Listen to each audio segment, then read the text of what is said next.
Hello guys, welcome to the another lecture of behavior of gases. Topic name is Charles law. So, अगर मैं आपसे पूछूं कि बताओ हॉट एयर बलून हवा में इतना ऊपर कैसे उड़ सकता है, तो आप कहोगे गैस लगी है इसीलिए उड़ सकता है, इसमें हवा भरते हैं इसलिए उड़ सकता है। बट आप साइंस पढ़ रहे हो और specially physics, the most interesting one. तो अगर आपसे मैं फिजिक्स के लैंग्वेज में पूछूं तो आप उसका आंसर क्या दोगे? अगर नहीं पता तो कोई बात नहीं, आज इन जैसे क्वेश्चंस का आंसर हम ढूंढेंगे इसी वीडियोस में। So people, welcome to Let's Crack It series physics second lectures, behavior of gases, Charles law, presented to you by Telegram Zone. Let's begin.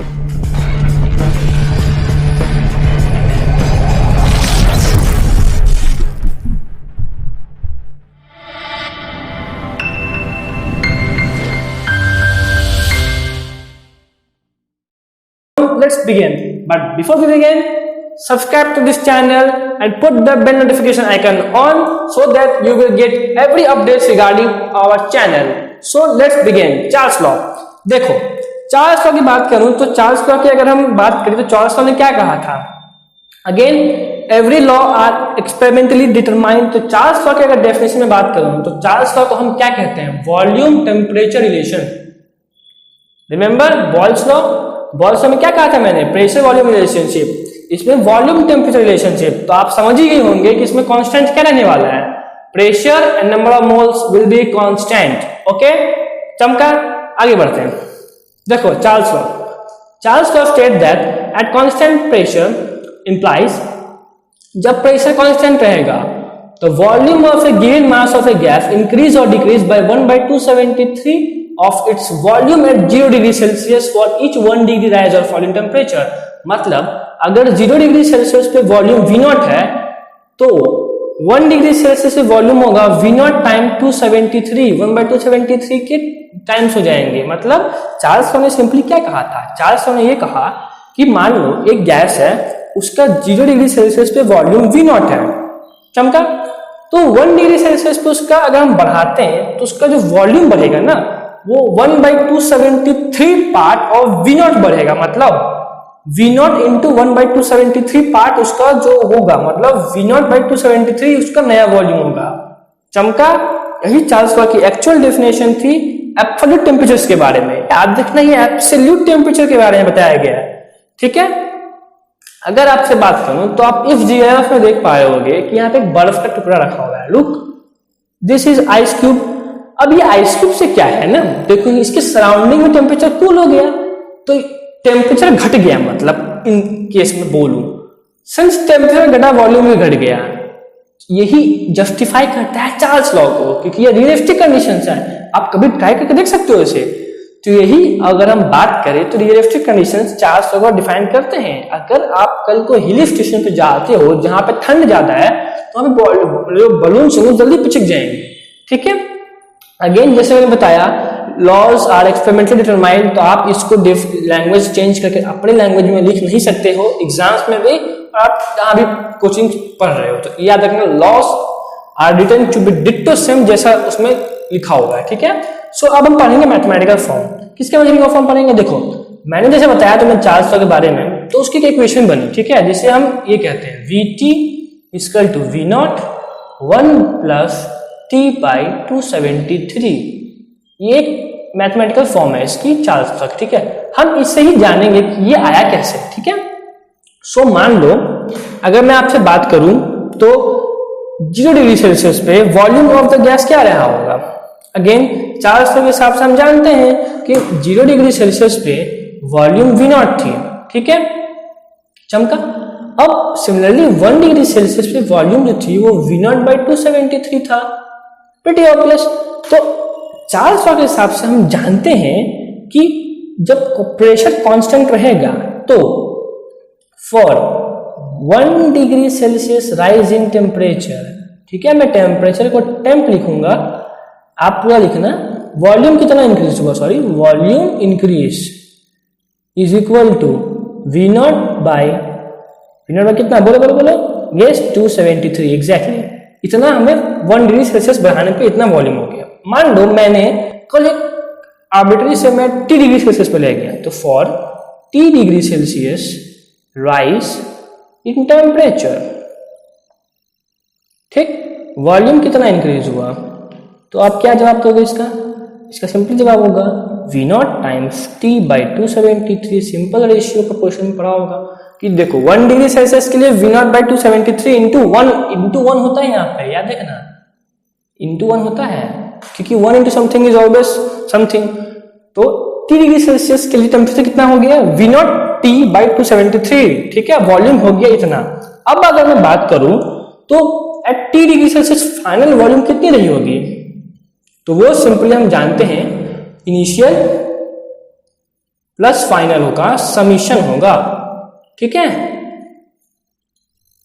Initial plus final का समीशन होगा। तब अगर मैं बात करूं तो आप इनिशियल जानते हो, तो इनिशियल कितनी थी? 0 डिग्री सेल्सियस। 0 डिग्री सेल्सियस पे कितना वॉल्यूम था? It's simply V0, right. और फाइनल कितना आया? ये फाइनल इतना ही है।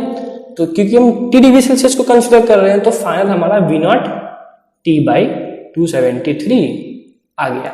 अब इस इक्वेशंस में हम जानते हैं कि हम क्या कॉमन ले सकते हैं, V0, तो implies that Vt can be written as V0 times 1 plus T by 273, hence proved।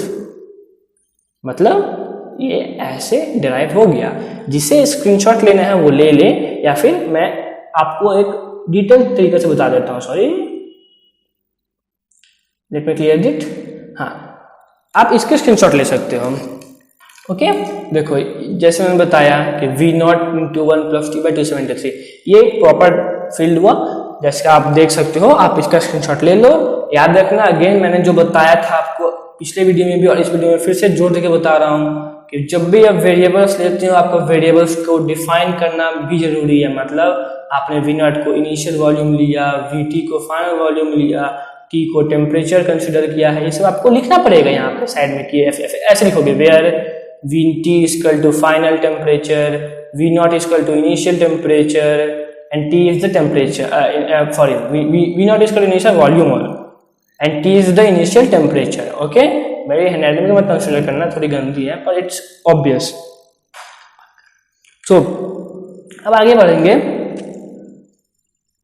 अब देखो लॉ, ये लॉ क्या? अरे अभी तो बताया मैथमेटिकल फॉर्म, अब लॉ क्या? देखो एक्चुअल चार्ज लॉ क्या था वो तो मैंने बताया कि एब्सोल्यूट टेम्परेचर के लिए होता है। एब्सोल्यूट टेम्परेचर क्या होता है इसके बारे में हम नेक्स्ट वीडियो में पढ़ेंगे, बट जो हमारे लिए जरूरी है, चार्ल्स ने क्या कहा था? देखो चार्ल्स ने क्या कहा था, सिमिलरली जैसे याद होगा आपको, बॉयल्स ने क्या कहा था? हमें बॉयल्स बाबा ने कहा था कि जब वॉल्यूम, जब P is inversely proportional to 1/V, हमें बॉयल्स लॉ से पता है ये चीज, प्रीटी ऑब्वियस, पता ही होगा।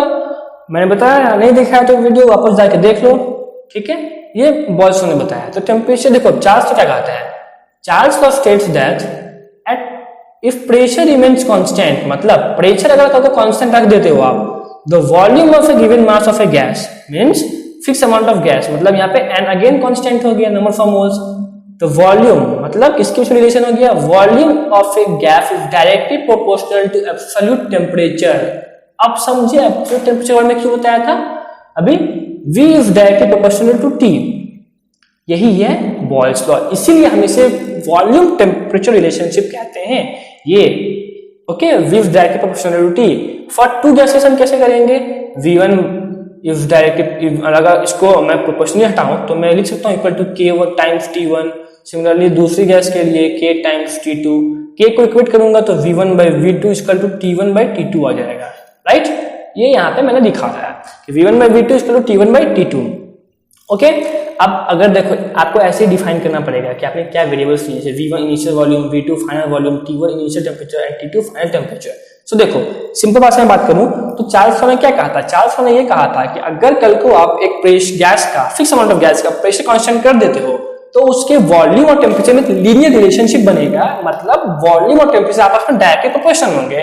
इन द सेंस अगर आप वॉल्यूम बढ़ाओगे टेम्परेचर बढ़ेगा, और अगर आप टेम्परेचर बढ़ाओगे तो वॉल्यूम बढ़ेगा, दोनों बात सही है। और अगर कल को वॉल्यूम घटा हमारा टेम्परेचर भी घट गया, ठीक है।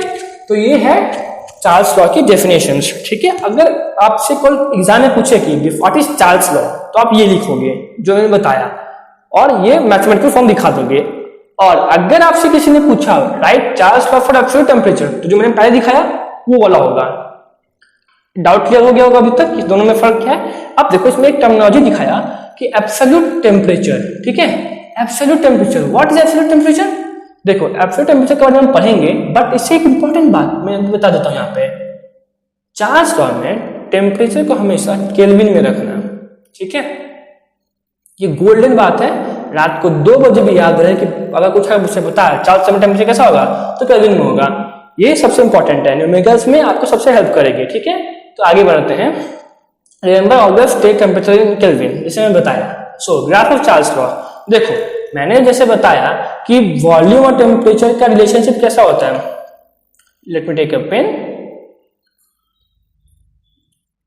देखो वॉल्यूम और टेम्परेचर का रिलेशनशिप हमें चार्ल्स लॉ बता चुका है, तो अगर हम इसे इक्वेट करेंगे तो V equal to KT, again it's a straight line equation है ना, स्ट्रेट लाइन इक्वेशन, तो देखो ये भी एक स्ट्रेट लाइन जा रही है, ठीक है, this is again a straight line.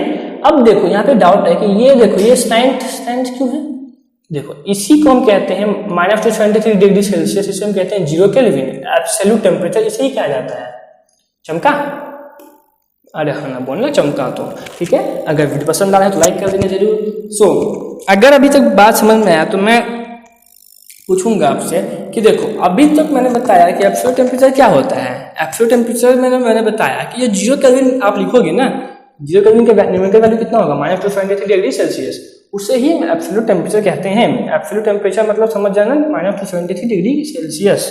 तो देखो ये जो ग्राफ है ऐसे स्लैंट है, ये स्लैंट होने का रीजन क्या है, ये रीजन इसका मतलब ये है कि इस टेम्परेचर तक आते आते कोई भी गैस एग्जिस्ट ही नहीं करती, मतलब अब सोचो आप अगर आप गैस को रेगुलरली टेम्परेचर घटाया जा रहे हो तो उसका वॉल्यूम घटेगा ना, तो वॉल्यूम घटेगा तो एक टाइम आएगा कि उसका वो चाहे अपना स्टेट बदल देगा, मतलब चाहे वो लिक्विड में बदल जाएगा या फिर वो सॉलिड में बदल जाएगा, बट वो गैसेस नहीं रह पाएगा। जैसे आप फ्रीजर में डाल दोगे पानी तो वो बर्फ बन जाता है, क्यों, टेम्परेचर घटने के कारण। उसी टाइम उसी की जैसे गैसेस के जब टेम्परेचर घटते जाते हैं तो वो भी अपना स्टेट बदल के लिक्विड या सॉलिड में बदल जाता है, समझ में आया? तो यही बात थी। So let's move it. तो ये ग्राफ एग्जाम परसेप्टिव से बहुत इंपॉर्टेंट है, take a screenshot of this, I will clear the screen. इसके याद रखना, आप जब भी आपको कोई चार्ल्स लॉ पूछे तो ग्राफ जरूर मेंशन करना, ठीक है। अगेन इंपॉर्टेंट बात, चार्ल्स लॉ की अगर मैं बात करूं तो इसकी लिमिटेशन क्या है, again valid only for ideal gas, ठीक है। अब एक न्यूमेरिकल्स करते हैं, न्यूमेरिकल्स किस पे बेस है, अगेन चार्ल्स लॉ पे बेस न्यूमेरिकल्स करेंगे। तो देखो न्यूमेरिकल्स में क्या कहा गया है, at 0 degree Celsius the volume of certain mass of gas is 100 millilitre, okay ठीक है, मतलब है V नॉट दिया है 100 millilitre at 1 atm pressure, okay, constant pressure, मतलब प्रेशर कांस्टेंट है, मतलब ये हमारा अभी कोई काम का नहीं है न्यूमेरिकल्स में।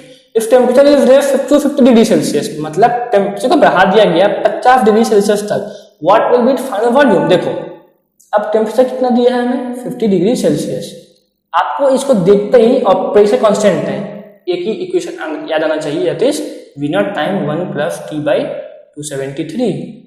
इसमें देखो हमें V नॉट पता है, हमें T पता है, जस्ट पुट इट, तो VT = 100 टाइम्स। अब देखो यहाँ पे आप बैक पुट करते हो, आंसर में गलती कर देते हैं। मैंने क्या होता है, टेम्परेचर हमेशा केल्विन में रखना है, इसको हमेशा केल्विन में डालना है, तो हम केल्विन में कन्वर्ट कैसे करेंगे, तो केल्विन में कन्वर्ट करने के लिए सिंपल लॉ है, जो भी दिया टेम्परेचर डिग्री सेल्सियस पे उसमें मान लो T दिया है, उस पर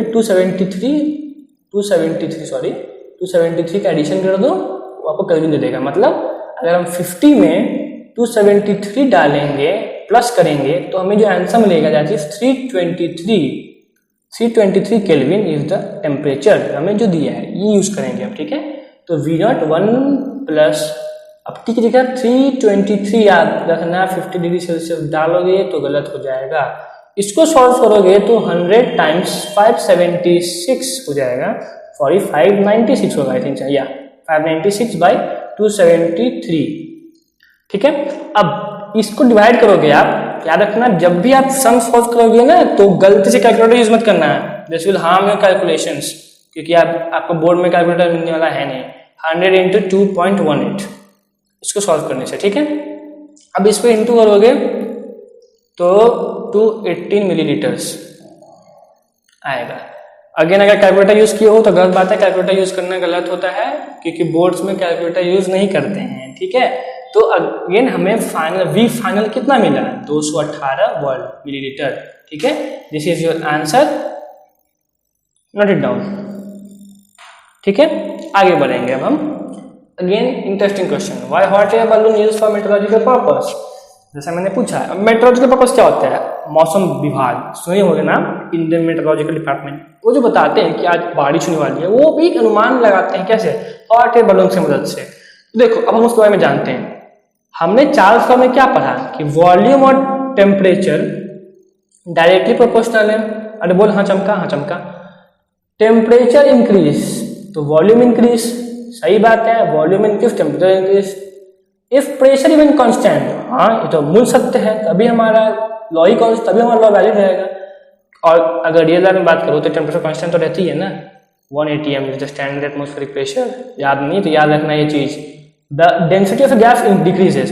अब देखो क्यों, density is equal to again mass by volume, volume फिर बढ़ा, डेंसिटी घटा, मतलब क्या हुआ। हॉट एयर बलून के केस में क्या होता है, जो hot air inside, hot air कैसे आई, तो ऑब्वियस बात है ना, उसमें एक गैस लगा रहता है ओवन जो हॉट एयर प्रोवाइड करता है। जो hot air inside have lower density than the atmospheric air. Atmospheric air की डेंसिटी कितनी है अगर हम निकालेंगे तो वो समथिंग कुछ होगी, बट प्रेशर उसका 180 m है, ये याद रखना। और हमें क्या बताया गया कि हॉट एयर बलून के केस में जो हॉट एयर होती है अंदर में, उसकी डेंसिटी जो नॉर्मल एयर होती है हमारे उससे कम होती है। इसकी वजह से ही हॉट एयर बलून्स बहुत ऊपर तक उठते हैं। नॉट हॉट एयर बलून्स, जो हम बलून्स नॉर्मली यूज करते हैं वो भी बहुत समय तक फुले रहते हैं इसी की वजह से, ठीक है, क्योंकि उनमें हाइड्रोजन गैस होता है, ठीक है। अगेन आपको इक्वेशंस के बारे में पता होना चाहिए। देखो मैं दो इक्वेशन, कौन सा, एक नंबर और ये नंबर 2, ये दो इक्वेशन के बेसिस पे ये लिख रहा था, तो आप इसे रटो जरूरी नहीं है, बस याद रखना इस सिंपल भाषा में कि 400 में बताया कि वॉल्यूम बढ़ेगा टेम्परेचर बढ़ेगा। तो अगर वॉल्यूम बढ़ता है डेंसिटी घटेगी, डेंसिटी घटेगी मतलब जो बलून के अंदर जो गैस है वो हॉट एयर है, हॉट एयर की डेंसिटी कम होती है कोल्ड एयर से। दैट्स व्हाई जो हॉट एयर होती है बलून में वो लाइट होती है उससे, इसलिए वो इजिली ऊपर तक उड़ सकता है। And that's why hot air balloon used in metrological purpose. अगर चमका तो स्क्रीनशॉट ले ले और लाइक बटन दबा दे मस्ती से। सो लेट्स मूव अहेड। आज के लिए इतना ही, आगे बाकी हम बात करेंगे नेक्स्ट वीडियो में। नेक्स्ट वीडियो में पढ़ेंगे एब्सोल्यूट टेम्परेचर स्केल के बारे में। और अगर आपको असाइनमेंट्स चाहिए तो आप हमारे विजिट कर सकते हो वेबसाइट telegram.com या simply join our Telegram group, link description में दिए होंगे। टेलीग्राम ग्रुप में ज्वाइन करोगे तो आप हमारे यहाँ पे मेंटी क्विज भी होता है। मेंटी क्विज में आपके सिलेबस के कुछ क्वेश्चंस डालते रहते हैं। और सबसे इंपॉर्टेंट बात, लेक्चर 1 में मैंने दिया था असाइनमेंट, अगर उसमें आपने उसको सॉल्व किया है तो इट्स गुड। अगर लेक्चर 1 के बारे में नहीं जानते हो, आप पहली बार चैनल पे आए हो, तो लेक्चर 1 की भी डिस्क्रिप्शन में लिंक दी हुई है, go there and watch that video so that you can better understand. So happy